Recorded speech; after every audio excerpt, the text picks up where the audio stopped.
আমাদের প্রিয় নেতা তারেক রহমান আজকে বাংলাদেশে এক অসাম্প্রদায়িক বাংলাদেশ গড়ার যে লক্ষ্য, আমরা চাই না বাংলাদেশে কোনো জঙ্গি উত্থান হোক, কোনো ধর্মান্ধরা বাংলাদেশে রাষ্ট্রীয় ক্ষমতায় আসুক।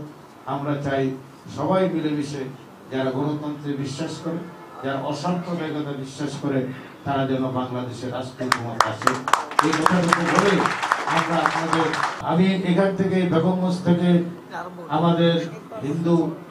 আমাদের সম্মানিত হিন্দু সম্প্রদায়ের সম্মানিত নেতৃবৃন্দ আহ্বান করেছেন সারা জাতির কাছে যেন বেগমগঞ্জের আমরা যেটা সূচনা করলাম, আপনার টেলিভিশনে এই নিউজটা তুলে দেবেন যে এইভাবে যেন সব জায়গায় একটি সম্প্রদায়ের সম্প্রীতি সভা হয় এবং শারদীয় দুর্গাপূজা নয়, শুধু আমরা ভবিষ্যতে যেন একইভাবে আমরা বসবাস করতে পারি, একসাথে থাকতে পারি।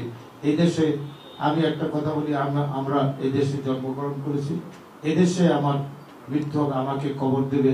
হিন্দু ভাইরা এই দেশে জন্মগ্রহণ করেছেন, এই দেশের আলো বাতাসে বড় হয়েছেন, এই দেশের শ্মশানে যেন ওনার দাহ হয়, এটাই হলো সবার কাম্য।